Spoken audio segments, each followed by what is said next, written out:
أعوذ بالله من الشيطان الرجيم بسم الله الرحمن الرحيم وإذ غدوت من أهلك تبوئ المؤمنين مقاعد للقتال والله سميع عليم إذ همت طائفتان منكم أن تفشلا والله وليهما وعلى الله فليتوكل المؤمنون.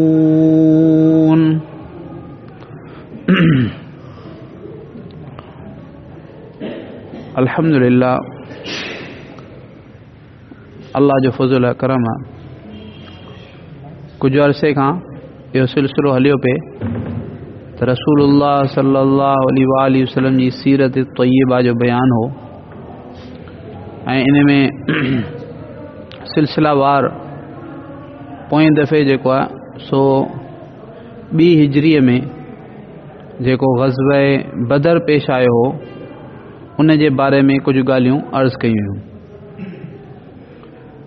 ऐं अॼु इरादो हो त ग़ज़वे उहद जे बारे में, छो त 3 हिजरीअ में इहो वॾो वाक़ियो जेको आहे उहो इहो पेश आयो। हूअं त ज़ाहिर त पूरो साल घणेई वाक़िया पेश अचनि था, तफ़सील सां जेका सीरत आहे, तफ़सील सां जेके वाक़ियात आहिनि उहे त उन्हनि खे त वॾो वक़्तु खपे उनखे बयानु करण में, पर इरादो हो त मुख़्तसरन सीरत तय्यबा खे बयानु कजे। उन में ही जेके मूं आयत तिलावत कई उहा सूरह आल इमरान जी आहे। इन में अल्लाह ताला ग़ज़वे उहद जो बयानु फरमायो आहे। थियो इहो त जीअं पोएं दफ़े अर्ज़ कयो त 2 हिजरीअ में इहो जेको ग़ज़वे बदर जो वाक़ियो थियो ऐं इन में अल्लाह पाक मुसलमाननि खे ग़ैर मामूली ऐं अजीब जेको सो फ़तह अता फरमाई जेको कंहिंखे साए गुमान बि कोन हो। ऐं अल्लाह रब्बुल आलमीन इन ॾींहं खे यौमुल फ़ुरक़ान फरमायो। फ़ुरक़ान माना फ़र्क़ु करण वारो। अल्लाह ताला ज़ाहिर करे छॾियो त हक़ छा आहे ऐं बातिल छा आहे। काफ़िरनि खे अल्लाह रब्बुल आलमीन अहिड़ो धकु हयो मुसलमाननि जे ज़रिए सां, सहाबा रिज़वानुल्लाह अलैहिम अजमईन जे ज़रिए सां, जो वरी कुफ़्र एतिरो उथी कोन सघियो। जेका हुननि जी कुवत हुई उहा पाश पाश थी वई, टुकड़ा टुकड़ा थी वई।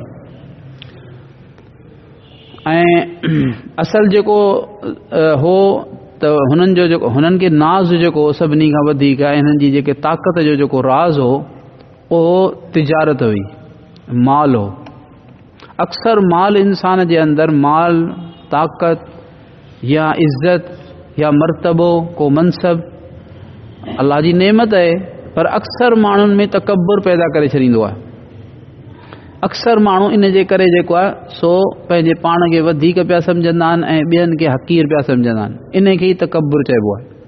बहरहाल त इन्हनि काफ़िरनि जे हठ जो ऐं काफ़िरनि जे जेको सो कुवत जो वॾो सबबु जेको सो माल हो ऐं उन माल जो वॾो सबबु जेको आहे उहो मुल्क शाम जी तिजारत हुई।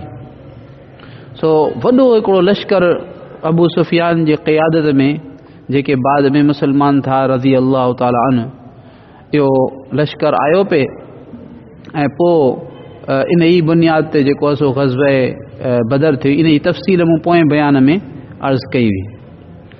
पोइ जॾहिं हिननि खे हिननि जा 70 सरदार मारिजी विया, 70 क़ैद थी विया ऐं अहिड़ो हिननि सां थियो जो ही सोचे बि कोन थी सघिया, अखियूं खुली वियूं हिननि जूं।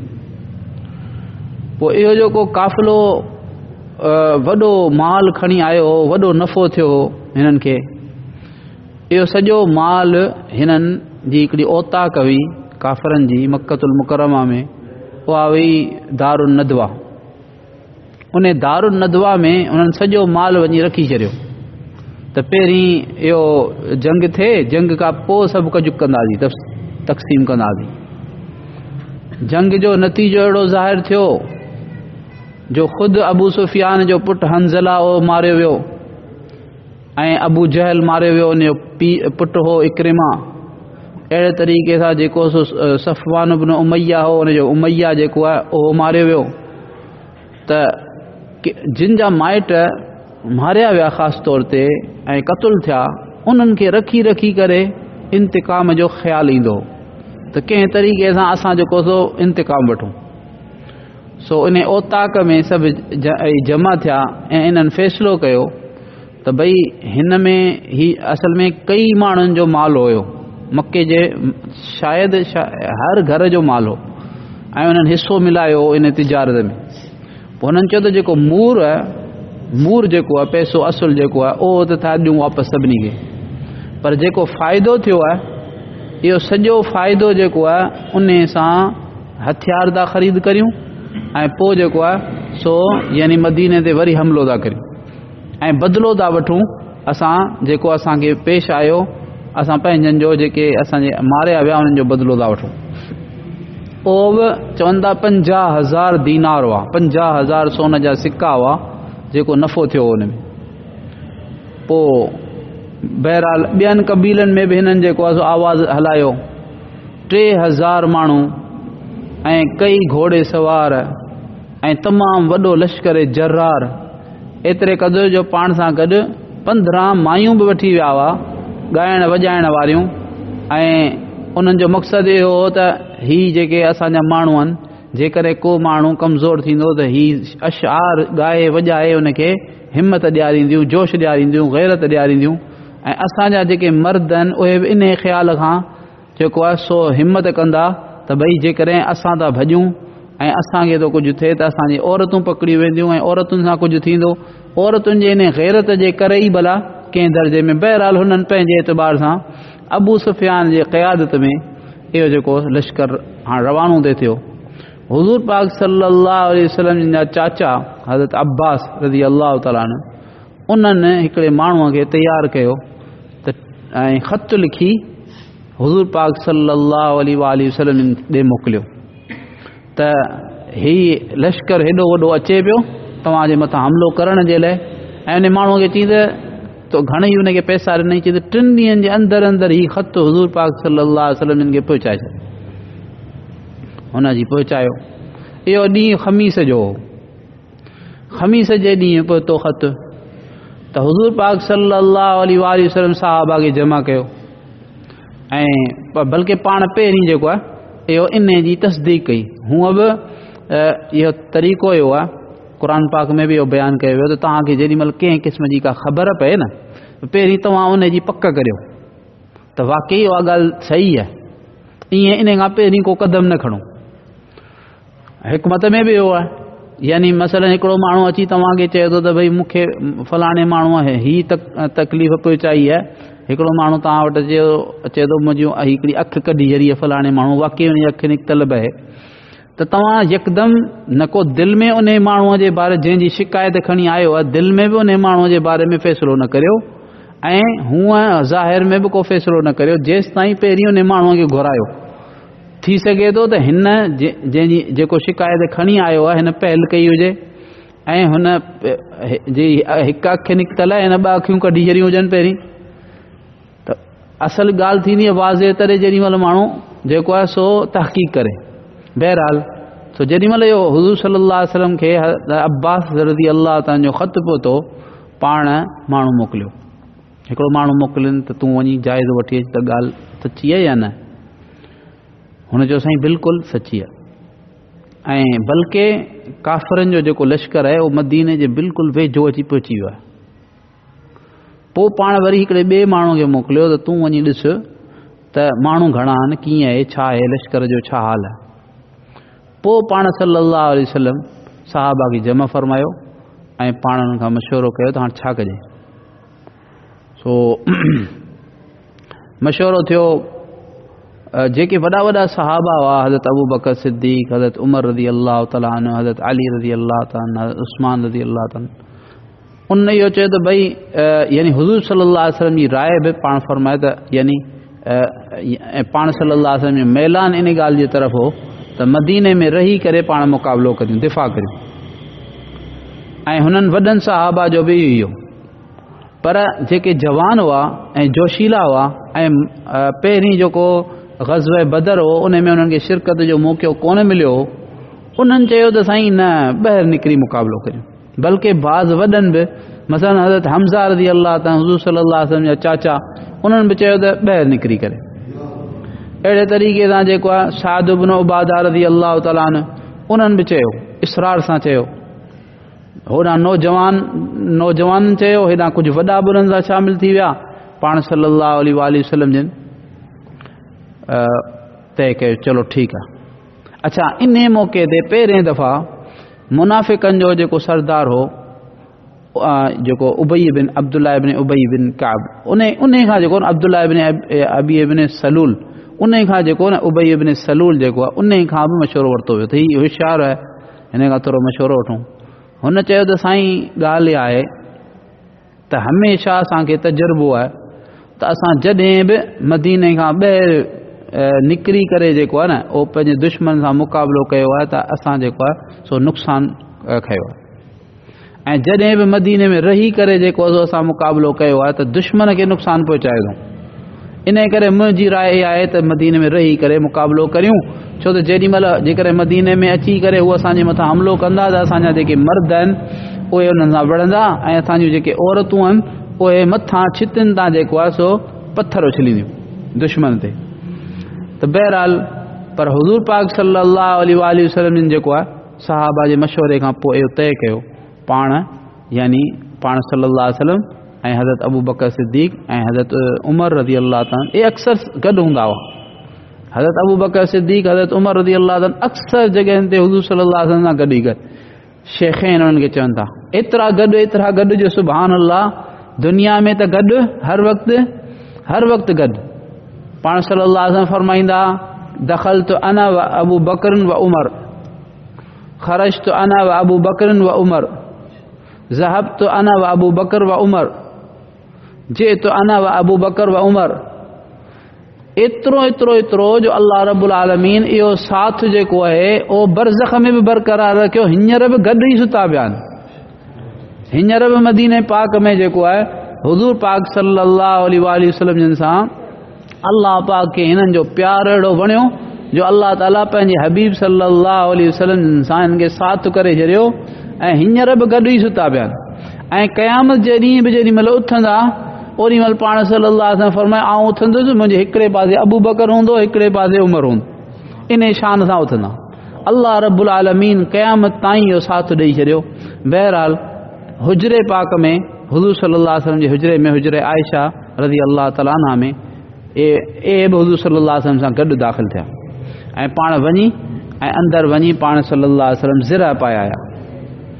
पोयां जेको आहे बाज़ माण्हुनि चयो, हज़रत साद इब्न उबादा ॿियनि माण्हुनि चयो त भई असां खां ग़लती थी आहे, नौजवाननि खे चवनि तव्हां बि ग़लती कई। ॾिसो हुज़ूर पाक सल्लल्लाहु अलैहि वसल्लम जो मैलान हो त पाण इहो मैलान ज़ाहिर कयो त भई मदीने में रही करे मुक़ाबिलो कजे, पर पाण इसरार कयो, पाण खां वॾी ग़लती थी आहे। हुज़ूर सल्लल्लाहु अलैहि वसल्लम ते अल्लाह ताला वही थो नाज़िल करे, अल्लाह पाक जे तरफ़ां उन्हनि खे इल्मु थो मिले, असां केरु थींदा आहियूं, असां इहा ग़लती कई वॾी। जेॾीमहिल हुज़ूर पाक सल्लल्लाहु अलैहि वसल्लम ज़िरा मुबारक पाए ऐं ॿाहिरि आया त हिननि अची अर्ज़ु कयो त या रसूल अल्लाह, इहो असां खां ग़लती थी, तव्हां हाणे असांजी राय बसि उहा ई आहे जीअं तव्हां चयो न ईअं करियो बसि। पाण फरमायो हाणे त कुझु कोन थींदो। हाणे जॾहिं नबीअ जे लाइ इहो लाइक़ु कोन्हे त जॾहिं हू हथियार पाए त उन खां पोइ उन खे हथियार लाहींदो कोन जेसि ताईं को फ़ैसिलो न थिए। माना जेका ॻाल्हि तइ थी वई हाणे त थींदी, ॿाहिरि ई निकिरणो पवंदो, बसि पोइ जेको मुक़दर में हूंदो उहो थींदो।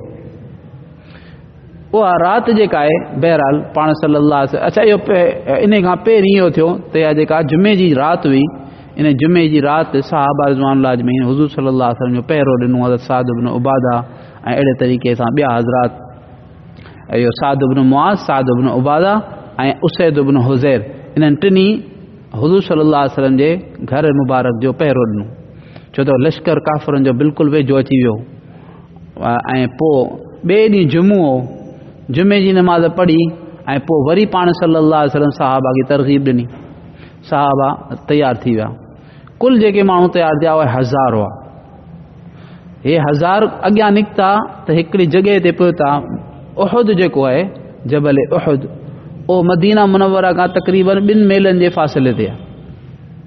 ॿिनि मेलनि जे फ़ासिले ते आहे ऐं हींअर त बिल्कुलु क़रीब आहे मदीनो माशाअल्लाह उन ज़माने जो मदीनो ऐं हिन ज़माने जे मदीने में ज़मीन आसमान जो फ़र्क़ु आहे इलाही आबादी फैलिजी वई आहे त बहरहाल जीअं हींअर बाबे फ़हद जेको आहे न मस्जिद नबवी जो बाबे फ़हद उन मां जेॾी महिल माण्हू निकिरे थो त साम्हूं उहद पहाड़ जी ज़ियारत थिए थी सो ख़ैर वॾो मुबारक पहाड़ आहे जॾहिं अॻियां हलिया हिकिड़े मक़ाम ते पहुता अच्छा हीउ जेको अब्दुल्ला मुनाफ़िकनि जो जेको सरदार हो उन चयो त जेको आहे सो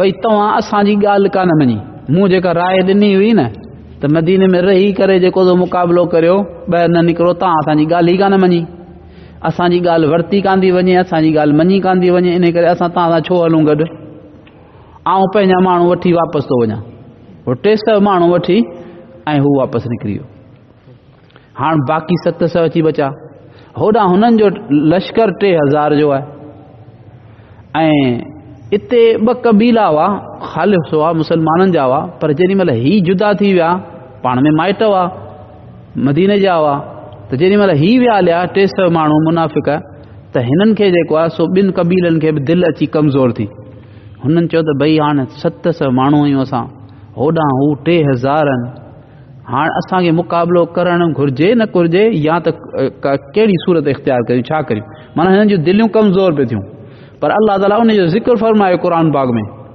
उन जो ज़िक्र अल्लाह ताला क़ुर पाक में फरमायो त अल्लाह ताला उन्हनि जो मददगार हो माना अल्लाह पाक उन्हनि जे दिलनि खे ॼमायो ऐं इहो जेको हुननि खे शैतान ख़्यालु विधो हो त हीअं करियूं उहो कोन थियो अल्हम्दुलिल्लाह उहे जेको आहे सो ॼमी पिया ऐं उन्हनि हिम्मत कई इन जो बयानु अल्लाह रब्बुल आलमीन फरमाए पियो हिते वइज़ ग़दौत मिन अहलिक तुबव्विउल मुमिनीन मक़ाइद लिलक़िताल ऐं जंहिं वक़्तु तव्हां सुबुह जो निकिताओ मिन पंहिंजे घरां तुबव्विउल मुमिनीन पंहिंजे घर वारनि मां अहल जेको आहे अहल ऐं आल जेको आहे न इहो असल इन जो इतलाक़ थिए थो घरवारीअ ते ही अम्मी आयशा रज़ी अल्लाह ताला अन्हा जो हुजरो हो जंहिं मां हुज़ूर पाक सल्लल्लाहु अलैहि वसल्लम निकिता अल्लाह ताला फरमाए पियो त जंहिं वक़्तु सुबुह जो तव्हां पंहिंजे अहल मां निकिता हो यानी पंहिंजे आल मां उहो घर हो अम्मी आयशा रज़ी अल्लाह त आल में अम्मी आयशा रज़ी अल्लाह ताला अन्हा बि दाख़िल आहे तमामु अज़वाज मुत्तहरात दाख़िल आहिनि जीअं हज़रत बीबी फ़ातिमा ज़हरा रज़ी अल्लाह ताला अन्हा आहे जीअं हज़रत अली रज़ी अल्लाह ताला जीअं हज़रत इमाम हसन रज़ी अल्लाह ताला इमाम हुसैन रज़ी अल्लाह ताला ईअं यानी अज़वाज मुत्तहरात जेके आहिनि मोमिननि जूं माऊं उहे बि जेको आल में दाख़िल आहिनि अच्छा तुबव्विउल मुमिनीन मक़ाइद लिलक़िताल अवां ईमान वारनि खे जंग जे ठिकाननि ते विहारे रहिया हो माना जेके मोर्चा हुआ विहण जूं जायूं हुयूं उहे मुतयन करे तव्हां उन्हनि खे विहारे रहिया हो वल्लाहु समीउन अलीम ऐं अल्लाह ताला ख़ूब ॿुधण वारो आहे ख़ूब ॼाणण वारो आहे अल्लाह रब्बुल आलमीन ख़ूब ॿुधण वारो आहे ख़ूब ॼाणण वारो आहे यानी तव्हां जेको ज़बान सां चयो पे मशवरा जंहिंखां वरितव पे जंहिं ॾिना पे सभु अल्लाह पाक ॿुधण वारो आहे ऐं सभु तव्हांजा हालात ऐं तव्हांजे मुक़ाबिलनि ऐं दुश्मननि जा हालात सभु अल्लाह ॼाणण वारो आहे इज़ हमत ताइफ़तान मिनकुम जंहिं वक़्तु इरादो कयो तव्हां मां ॿिनि जमायतुनि अंतफशला उहे 2 क़बीला हुआ जिन जो मूं ज़िक्र कयो बनु हारसा ऐं ॿियो बि हिकिड़ो क़बीलो हो इन्हनि जेको आहे सो हा बनु हारसा ऐं बनु सलमा बनु हारसा ऐं बनु सलमा जेको आहे सो इहो इरादो कयो अंतफशला जॾहिं इरादो कयो 2 जमायतुनि तव्हां मां त जेको आहे सो छा कनि अंतफशला त जेको सो यानी डप खे ज़ाहिर कनि मक़सदु इहो त यानी जंग खां हटी वञनि वल्लाहु वलियुहुमा हालांकि अल्लाह ताला उन्हनि जो मददगार हो वअलल्लाहि फलयतवक्कलिल मुमिनून ऐं अल्लाह ई ते घुर्जे त ईमान वारा भरवसो कनि ईमान वारनि खे घुर्जे हिकिड़े अल्लाह ते भरवसो कनि भरवसो हिकिड़े अल्लाह ते भरवसे जो मतिलबु इहो कोन्हे त असबाब माण्हू इख़्तियार न करे इख़्तियार कबा असबाब दुनिया दारुल असबाब आहे अल्लाह पाक इहो कोन चयो आहे त असबाब ख़तमु करे छॾियो बीमार आहियो त इलाज ई न करियो या जेको आहे सो यानी तव्हांखे ज़रूरत आहे बुख आहे त तव्हां मानी न खाओ या जेके असबाब अल्लाह ताला दुनिया में रखिया आहिनि उन मां तव्हां इख़्तियार ई न करियो बसि अल्लाह पाण ई कंदो, न ईअं थोरी आहे। अल्लाह ताला ही दुनिया दारुल असबाब बनाई आहे, हिन में असबाब इख़्तियार करणु, पर असबाब ते ई यकीन न करियो त भई हिन मां ई थींदो, न असबाब इख़्तियार करे रखो अल्लाह पाक। ऐं असबाब इख़्तियार करण में बि हराम खे इख़्तियार न करियो, व्याज खे इख़्तियार न करियो। ऐं जेके हराम कयो त माना तव्हांखे अल्लाह ते त भरोसो आहे ई कोन्हे। हराम खे इख़्तियार न करियो, असबाब जेके हलाल जा आहिनि उहे इख़्तियार करियो। त अल्लाह रब्बुल आलमीन हिते फरमायो, पोइ अल्लाह रब्बुल आलमीन जेको आहे सो बहरहाल हाणे इन में अल्लाह हुज़ूर पाक सल्लल्लाहु अलैहि वसल्लम 50 माण्हुनि जी हिकिड़ी जमायत हुई जेका हज़रत अब्दुल्ला इब्न जुबैर या जुबैर इब्न अब्दुल्ला या अब्दुल्ला इब्न जुबैर उन खे अमीर बनाए करे पाण सल्लल्लाहु अलैहि वसल्लम हुननि खे यानी लश्कर अॻियां हो, पोयां हिकिड़ो यानी ईअं सम्झो त हिकिड़ो दड़ो हो, नंढो पहाड़ हो, उन ते पाण फरमायो त तव्हां हिते हुजो ऐं हर हाल में तव्हांखे हिते हुअणो आहे, हिन जॻह खे तव्हांखे छॾणो कोन्हे। अल्लाह जो शान थियो, यानी जेॾी महिल हमिलो शुरू थियो पहिरीं त मुबारज़त थी, जीअं उहद में मूं ॿुधायो त 3 काफ़िर आया, उन्हनि खे हज़रत अली रज़ी अल्लाह ताला अन्हु ऐं हज़रत हमज़ा ऐं हज़रत हारिस उबैदा बिन हारिस उन्हनि खे जेको आहे उन्हनि सां मुक़ाबिलो कयो, उन्हनि खे क़त्ल कयो। पर हिते जेको आहे सो आया, उन में बि हज़रत अली रज़ी अल्लाह ताला अन्हु ॿिया बि हज़रात हुआ, मुबारज़त थी, उन खां पोइ मुक़ाबिलो थियो त हू काफ़िर भॼी विया ऐं सामान छॾे पंहिंजो वठी भॻा, केतिरा क़त्ल थिया भॻा। त होॾां ही जेके पोयां हुआ टीले ते त इन्हनि जेको आहे सो चयो, यानी पंहिंजे अमीर खे चयो त भई हीअ त गनीमत मुसलमान गनीमत पिया जमा कनि, माल गनीमत, त हलो त पाण बि गनीमत जो माल जमा करियूं। ऐं काफ़िर त भॼी विया, शिकस्त थी वई काफ़िरनि खे, फतह असांजे साथियुनि खे फतह थी वई आहे, उन करे हलो। अमीर जेको उन चयो त न तव्हांखे यादि कोन्हे, ॾिसो हुज़ूर सल्लल्लाहु अलैहि वसल्लम छा चयो। हुन चयो त भई हुज़ूर सल्लल्लाहु अलैहि वसल्लम जो मतिलबु इहो कोन हो, हुज़ूर सल्लल्लाहु अलैहि वसल्लम जो मक़सदु इहो हो त यानी जेसि ताईं फतह नथी थिए उन करे फतह थी वई, हाणे उहा ॻाल्हि कान्हे। बहरहाल अक्सर जेके हुआ उन्हनि उहा जॻह छॾे ऐं उन्हनि वञी माल गनीमत जमा कयो। 10 माण्हू हज़रत अब्दुल्ला इब्न जुबैर सां 10 माण्हू उते बीठा रहे, काफ़िरनि जो जेको भॼंदड़ लश्कर हो। हाणे इहा मुखालफ़त थी वई, अल्लाह जे हबीब सल्लल्लाहु अलैहि वसल्लम जी ॻाल्हि जी मुखालफ़त थी वई, पर ग़लतीअ में हू सम्झनि पिया त हुज़ूर सल्लल्लाहु अलैहि वसल्लम जो मतिलबु ही हो इरशाद जो, पर उहो कोन हो मतिलबु जेको हुननि सम्झो पे। बहरहाल थियो हुयो जो काफ़िर जेके हुआ उन्हनि को काफ़िरनि जे सरदार जेको उन ॾिठो त भई जंगी लिहाज़ सां फलाणी जॻह जेका आहे वॾी अहम आहे, हुज़ूर पाक सल्लल्लाहु अलैहि वसल्लम उन ई जॻह ते जेको हिननि खे बीहारियो। उन जेॾी महिल ॾिठो त ही जॻह ख़ाली पई आहे, उन पासे खां पासो वठी पोयां थी अची उन पासे खां जेको हमिलो कयो। हाणे ही जेके हुआ हज़रत अब्दुल्ला इब्न जुबैर वारा, उन्हनि जेको ॼमी करे मुड़साणियो जेको मुक़ाबिलो कयो, पर ही 10 माण्हू वीचारा ऐं हू अला जे केतिरा सो सभु शहीद थी विया, सभु शहीद थी विया। ऐं ही काफ़िर जेके हुआ हीअं पोयां मुसलमान जेके माल गनीमत पिया चूंडीनि ऐं हुननि पोयां ओचितो हुननि जे मथां अहिड़ो अची हमिलो कयो जो हुननि खे साए गुमान में बि कोन हो।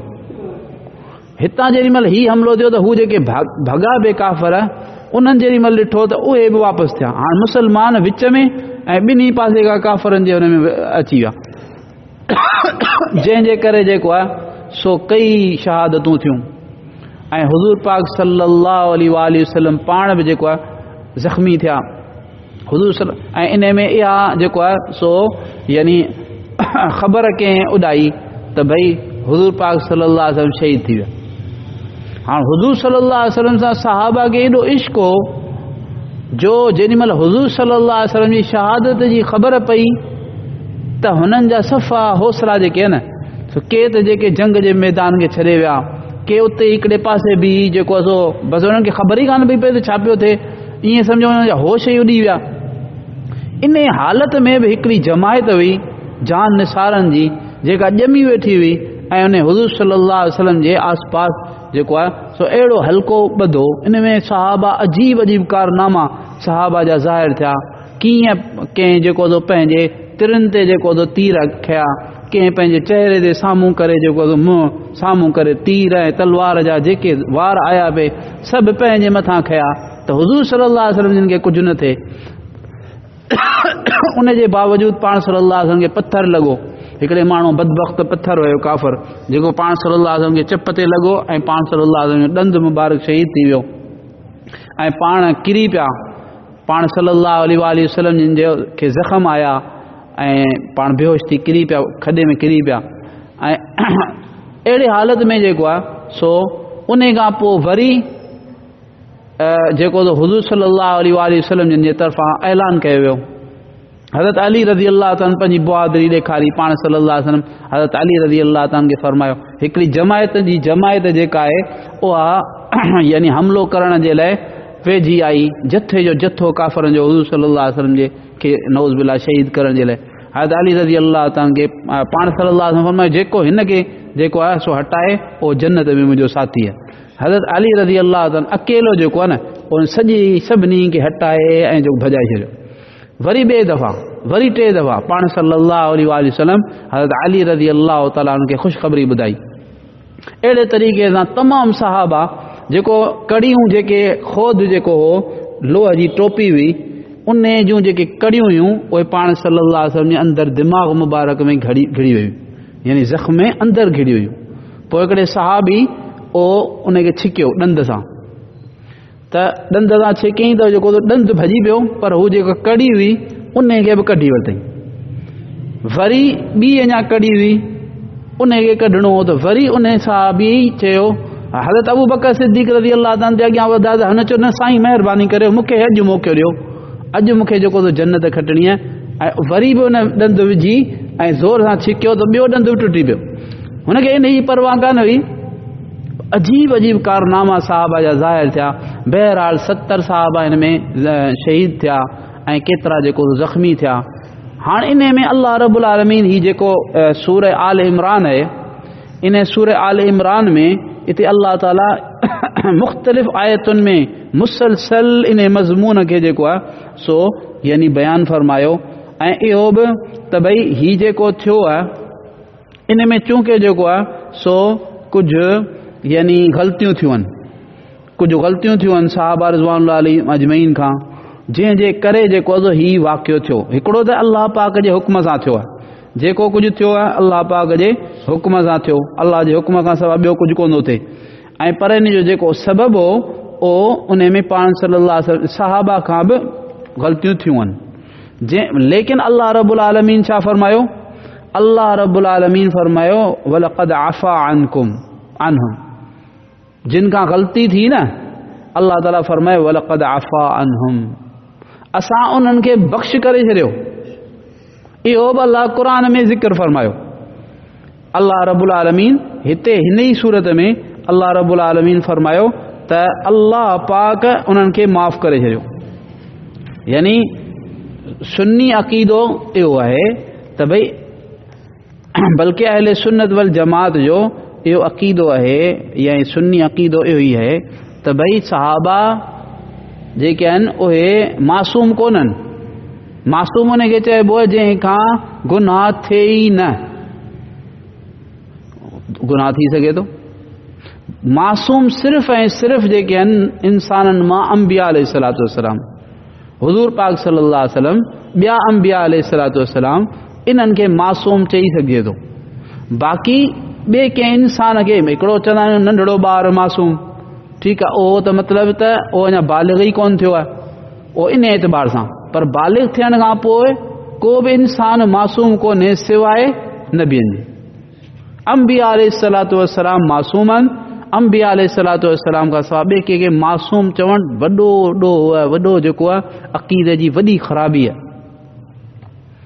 वॾो अक़ीदे जी ख़राबी आहे। गोया उहो माण्हू उन खे नबी पियो सम्झे, हालांकि ख़त्म नबूअत आहे। हुज़ूर पाक सल्लल्लाहु अलैहि वसल्लम जिन ते नबूअत ख़त्म आहे। हुज़ूर सल्लल्लाहु अलैहि वसल्लम जिन खां पोइ कंहिं को नबी अचणो कोन्हे। जेकॾहिं को कंहिंखे नबी चवंदो या नबूअत जो दावो कंदो त उहो काफ़िर आहे।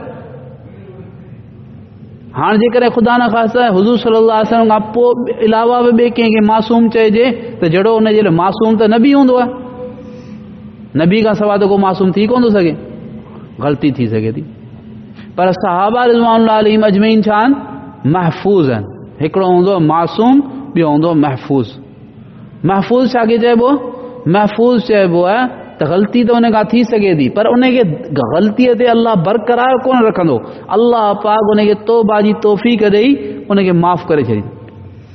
ऐं जेॾी महिल हिकिड़े माण्हूअ खां का ग़लती थी वई, भले केॾो वॾो गुनाह थी वञे कंहिं माण्हूअ खां, केॾो वॾो गुनाह थी वञे कंहिं माण्हूअ खां, पर उहो जेॾी महिल तौबा थो करे छॾे, तौबा थो करे छॾे त ॼण के हुन गुनाह कयो ई कोन, ॼण के हुन गुनाह कई ई कोन। अत्ताइब मिन ज़म्बि कमन ला ज़म्ब लह, तौबा करण वारो गुनाह खां तौबा करण वारो ईअं आहे जहिड़ो कि उन तौबा कई, यानी गुनाह कई ई कोन्हे। त अल्लाह रब्बुल आलमीन जेको आहे हिते यानी सहाबा रिज़वानुल्लाह अलैहिम अजमईन जे बारे में इहो फरमायो त भई ठीकु आहे ग़लती थी, ऐं इन में जेको हिकमतूं हुयूं ए अल्लाह रब्बुल आलमीन जे तरफ़ां जेको आहे ही थियो, हिन में हिकमतूं हुयूं त तव्हां मज़बूत थियो, मज़बूत थियो। ऐं उहे जेके यानी कुझु लग़्ज़िशूं थियूं इहे बि ॿुधायूं हुयूं त भई तव्हां खां ही जेके हिन मौक़े ते ही जेके ग़लतियूं थियूं ऐं इन करे आईंदा तव्हां इन खां बचो, छो त तरबियत हुई, तरबियत हुई। हिते अल्लाह रब्बुल आलमीन फरमाए पियो वलक़द अफ़ा अन्कुम वल्लाहु ज़ू फ़ज़लिन अलल मुमिनीन, बेशक अल्लाह ताला तव्हांखे माफ़ करे छॾियो, अल्लाह ताला बेशक तव्हांखे बख़्शे छॾियो। जॾहिं अल्लाह पाक पाण फरमाए पियो त मूं बख़्शे छॾियो, हाणे ॿिए कंहिंखे इजाज़त कान्हे, ॿिए कंहिंखे इहो जाइज़ कोन्हे त हू कंहिं सहाबीअ जे बारे में चए त हुन हीअं कयो, हुन हीअं कयो, नऊज़ बिल्लाह। जॾहिं रब पाक बख़्शे छॾियो आहे त तूं केरु थींदो हीअं चवण वारो? अल्लाह पाक फरमाए पियो क़ुरान, सचे क़ुरान पाक में त मूं बख़्शे छॾियो, मूं माफ़ करे छॾियो। असांखे ख़बर कान्हे त भई असां सुभाणे क़यामत जे ॾींहुं असां सां छा थींदो, कहिड़ियुनि शयुनि खे अल्लाह ताला माफ़ कंदो असांजे, कहिड़ियुनि शयुनि खे माफ़ कोन कंदो। पर ही क़ुरान में अल्लाह रब्बुल आलमीन फरमाए छॾियो त तव्हांखे अल्लाह ताला बख़्शे छॾियो। बल्कि अल्लाह ताला ॿिए हंधि फरमायो वकुल्लुम वअदल्लाहुल हुस्ना, अल्लाह रब्बुल आलमीन सभिनी सहाबा सां जेके फ़तेह मक्का खां पहिरीं मुसलमान थिया, जेके फ़तेह मक्का खां पोइ मुसलमान थिया, जेतिरा बि सहाबा आहिनि जिन ईमान जी हालत में हिकिड़ो दफ़ो अल्लाह जे हबीब सल्लल्लाहु अलैहि वसल्लम जी ज़ियारत कई, इन्हनि सहाबा रिज़वानुल्लाह अलैहिम अजमईन ऐं ईमान ते ई हिन जी वफ़ात थी। इहे जेके आहिनि सहाबा रिज़वानुल्लाह अलैहिम अजमईन तमामु घणा हुआ, तमामु घणा। मुनाफ़िक़ जेके तमामु थोरा हुआ, ॻणण जेतिरा हुआ। बाक़ी अक्सर सहाबा, ॾिसो क़ुरान पाक में अल्लाह रब्बुल आलमीन छा थो फरमाए, इज़ा जाअ नसरुल्लाहि वल फ़त्ह, जेॾी महिल ईंदी अल्लाह जी मदद, वल फ़त्ह ऐं फ़तह ईंदी, वरअयत अन्नास यदख़ुलून फ़ी दीनिल्लाहि अफ़वाजा, ए महबूब सल्लल्लाहु अलैहि वसल्लम तव्हां ॾिसंदो माण्हुनि खे त अल्लाह जे दीन में दाख़िल पिया थियनि, फ़ौज दर फ़ौज, फ़ौज दर फ़ौज। ए साहबा फ़ौज दर फ़ौज अल्लाह जे दीन में पिया दाख़िल थियनि। त माना सहाबा फ़ौजुनि जूं फ़ौजूं हुयूं, लखे सहाबा हुआ। इन्हनि जे बारे में अल्लाह ताला फरमाए पियो, यानी इन जे बारे में अल्लाह ताला फरमाए पियो त वकुल्लम वअदल्लाहुल हुस्ना, ऐं सभिनी सां अल्लाह ताला जन्नत जो वाइदो कयो आहे। सभु सहाबा जन्नती आहिनि, सभु सहाबा जन्नती आहिनि, सभई सहाबा क़ाबिल एहतराम आहिनि। अल्लाह ॾिसो त सही, असल में असां सहाबा रिज़वानुल्लाह अलैहिम अजमईन जे बारे में क़ुरान खे ॾिसणु घुरिजे। ख़ुदि हज़रत अली रज़ी अल्लाह ताला अन्हु ऐं अइम्मा अहले बैत जेके आहिनि उन्हनि खां इहा ॻाल्हि जेको आहे सो साबित आहे त हे फरमाईंदा का बि ॻाल्हि जेका आहे उहा जेॾी महिल क़ुरान सां टकराइजे, तारीख़ जी ॻाल्हि या ॿी का ॻाल्हि जेॾी महिल क़ुरान सां टकराइजे त उहा ॻाल्हि क़ाबिल क़बूल कोन्हे, क़ाबिल मरदूद आहे, उहा ॻाल्हि जेको क़ाबिल रद्द आहे, मरदूद आहे। हाणे जेकॾहिं ख़ुदा न ख़ासिते जेके तारीख़ी कूड़ियूं रिवायतूं मुख़्तलिफ़ क़िस्मनि जा कूड़ा ऐं जेको आहे सो वज़ाइन जेके आहिनि ख़बीस क़िस्म जा माण्हू उहे अहिड़ियूं शयूं घणे ॿुधाइनि जेके क़ुरान जे ख़िलाफ़ हुजनि। क़ुरान त सहाबा जी 1000 जे क़रीब जेको आहे सो आयतूं आहिनि जिन में सहाबा जी तारीफ़ ऐं मदह करे थो। त ॿुधायो त पोइ जेको उन क़ुरान पाक खे वठिजे या वो उन्हनि कूड़ियुनि रिवायतुनि खे वठिजे जेके क़ुरान सां टकराइजनि पियूं। ख़ुदि हज़रत अली रज़ी अल्लाह ताला अन्हु ऐं अइम्मा अहले बैत खां इहो साबित आहे त जेॾी महिल क़ुरान खे टकराइण वारी का रिवायत तव्हांजे साम्हूं अचे त उनखे क़बूल न करियो, उनखे रद्द करे छॾियो। ऐं इहा मुतफ़क़ अलॻि ॻाल्हि आहे, यानी सुन्नियुनि में ऐं ॿियनि में सभिनी में जे अइम्मा में सभिनी जे जेको उलमा में इहा मुतफ़क़ अलॻि ॻाल्हि आहे त यानी जेका शइ टकराइजे कंहिंसां, जेका शइ क़ुरान सां टकराइजे उहा ग़लति आहे। त अल्लाह रब्बुल आलमीन जेको आहे हिते हिननि हज़रात सहाबा रिज़वानुल्लाह अलैहिम अजमईन जी अहिड़ी मदह फरमाई। ऐं इहो वाक़ियो जेको आहे उहद जो, इन जे अंदरि वॾियूं इबरतूं आहिनि। ख़ुदि हिन सूरह आल इमरान में कई सारियूं आयतूं अल्लाह रब्बुल आलमीन इन में बयानु फरमायूं। अच्छा, जेॾी महिल इहा कैफ़ियत तारी थी सहाबा ते यानी अजीब क़िस्म जी, त पोइ अल्लाह ताला हिननि ते थोरी देरि जे लाइ निंड तारी कई। थोरी देरि जे लाइ, यानी जीअं जंहिंखे चइबो पिनकी अचे। हाणे दिलनि में जेको आहे सो अजीब कैफ़ियत आहे, ख़ौफ़ आहे या अजीब क़िस्म जी जेका आहे यानी बेहिम्मती आहे। अल्लाह पाक सभिनी जे मथां, अल्लाह पाक अक्सरनि जे मथां जेको आहे सो इहा यानी निंड जी कैफ़ियत तारी कई थोरी हिकिड़ी लम्हे जे लाइ। जेॾी महिल उहा पिनकी आई ऐं उहा जेॾी महिल दूर थी त वरी ताज़ा दम, पहिरीं जेका कैफ़ियत हुई उहा सभु ख़तमु। हाणे सभिनी मिली करे जेॾी महिल हमिलो कयो त जेको आहे सो वरी काफ़र जेको तो भॻी विया ऐं वरी जेको तो काफ़रनि खे शिकस्त थी वई ऐं पोइ भॼंदा विया ऐं हीअ हुनजो पीछो कंदा विया।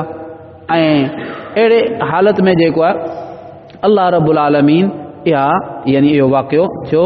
ऐं इन में वॾियूं इबरतूं आहिनि जेके जिन जे लाइ वॾो वक़्तु खपे।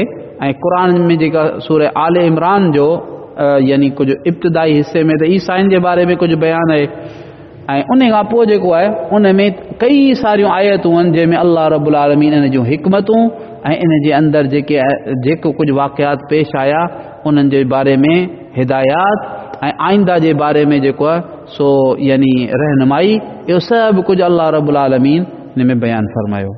अल्लाह रब्बुल आलमीन पाण सभिनी खे तौफ़ीक़ अता फरमाए। ॾिसो हिननि जानियूं ॾिनियूं, ठीकु आहे, उन्हनि खे मशक़तूं आयूं, तकलीफ़ूं आयूं, उहे तकलीफ़ूं ख़तमु थी वियूं।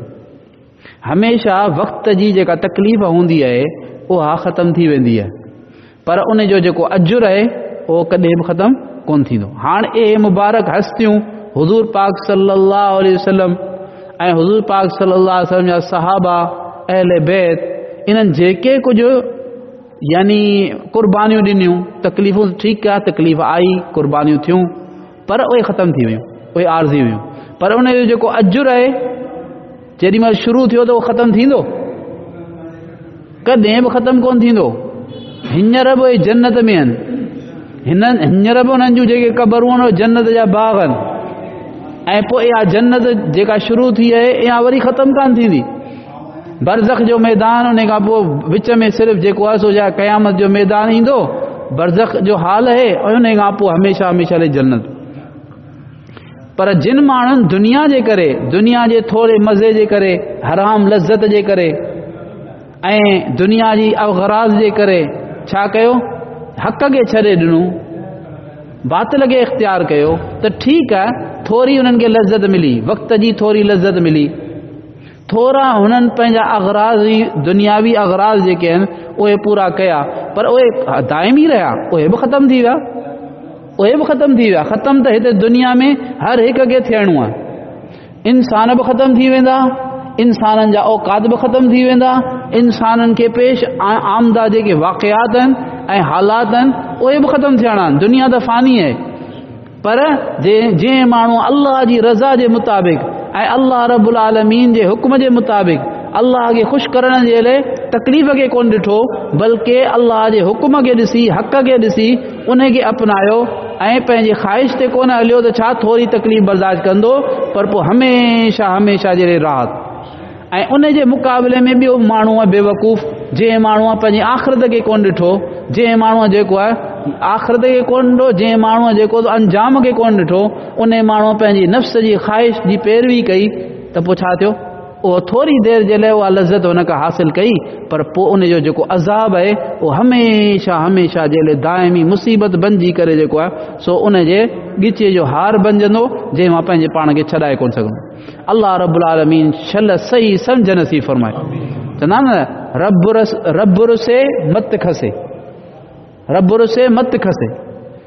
अल्लाह पनाह में रखे, अल्लाह नाराज़ न थिए जो असांखां मत न खसे, माना असांखे अल्लाह रब्बुल आलमीन सही सम्झ नसीब फरमाए, वक़्त ते सही सम्झ नसीब फरमाए, सही फ़ैसिलो करियूं, सही कदम खणूं, सही ॻाल्हायूं, सही ॾिसूं, ख़्वाहिशात जे मुताबिक़ न हलूं, बल्कि अल्लाह पाक जे हुक्मनि जे मुताबिक़ हलूं। अल्लाह खां तौफ़ीक़ घुरूं। जेको माण्हू रोज़ाना 2 रकातूं सलात तौबा पढ़े, घटि में घटि राति जो सुम्हण खां पहिरीं, ऐं अल्लाह पाक खे अर्ज़ु करे, या अल्लाह तोखे मूंसां प्यार आहे, तूं मूंसां मुंहिंजे माउ खां 70 गुना वधीक मुहबत करींदो, या अल्लाह मूंखे माफ़ कर, आउं तौबा थो करियां, पर मुंहिंजी इहा तौबा बि कची आहे, मुंहिंजी तौबा खे पको कर ऐं मूंखे तौफ़ीक़ अता फरमा त आउं तुंहिंजी चाहत जे मुताबिक़ ज़िंदगी गुज़ारियां ऐं गुनाहनि खां बचां। त पोइ अल्लाह रब्बुल आलमीन इहो रोज़ाना मामूल रखे, हर राति इहो करे, अल्लाह खां माफ़ी घुरे ऐं आईंदे जे लाइ तौफ़ीक़ घुरे, इहो माण्हू इंशाअल्लाह वली थी वेंदो। कंहिं बि कैफ़ियत में हुजे, अल्लाह पाक जी रहमत खे जोश ईंदो, अल्लाह पाक हिन खे इन गफ़लत वारी हालत मां, गुनाहनि वारी हालत मां कढी करे अल्लाह पाक हिन खे पंहिंजो बनाए। अल्लाह ताला छल असां सभिनी सां आफ़ियत वारो मामिलो फरमाए। या अरहमर राहिमीन, या अरहमर राहिमीन, या अरहमर राहिमीन, या ज़ल जलाली वल इकराम, या ज़ल जलाली वल इकराम, या ज़ल जलाली वल इकराम। अल्लाहुम्मा सल्लि अला सय्यिदिना मुहम्मद व अला आलि मुहम्मद कमा सल्लैता अला इब्राहीम व अला आलि इब्राहीम इन्नका हमीदुम मजीद। अल्लाहुम्मा बारिक अला मुहम्मद व अला आलि मुहम्मद कमा बारकता अला इब्राहीम व अला आलि इब्राहीम इन्नका हमीदुम मजीद। रब्बना ज़लमना अनफुसना व इल्लम तग़फिर लना व तरहमना लनकूनन्न मिनल खासिरीन। रब्बना आतिना फिद दुनिया हसना व फिल आखिरति हसना व क़िना अज़ाबन नार।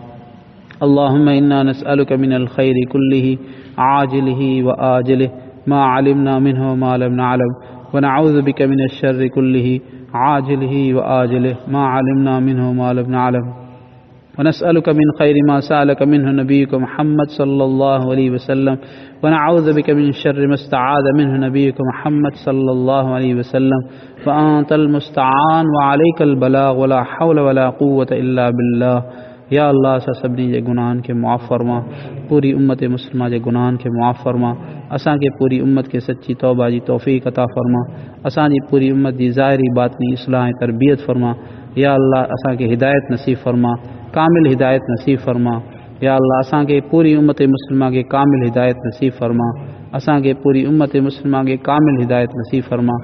सभिनी इंसाननि खे या अल्लाह हिदायत नसीब फरमा, सभिनी इंसाननि जिन्ननि खे हिदायत नसीब फरमा। या अल्लाह आफ़ियत वारो मामिलो फरमा, ॿिन्ही जान जी मुकम्मल आफ़ियत नसीब फरमा, ॿिन्ही जान जी मुकम्मल आफ़ियत नसीब फरमा। तमाम बीमारनि खे शिफ़ाए आजिल कामिल मुस्तमिर अता फरमा, परेशान हालनि जे परेशानियुनि खे दूर फरमा, कर्ज़ वारनि जे कर्ज़ जी अदायगी जूं सूरतूं पैदा फरमा, औलाद जे ख़्वाहिशमंदनि खे नरीना साले औलाद अता फरमा। या अल्लाह जेके रिश्तनि में परेशान आहिनि, पंहिंजे फज़लो करम सां उन्हनि खे सुठा रिश्ता नसीब फरमा, आफ़ियत वारो मामिलो फरमा। जिन जिन भाउरनि भेणनि असांखे दुआउनि जे लाइ चयो या असांखां दुआउनि जी उमेद ऐं ख़्वाहिश रखनि था, पंहिंजे फज़लो करम सां असांजे दुआउनि उन्हनि खे शामिल फरमा। वसल्लल्लाहु तआला अला हबीबिही मुहम्मद व अला आलिहि व अस्हाबिहि व बारिक वसल्लम। आमीन आमीन आमीन। सुभान अल्लाह।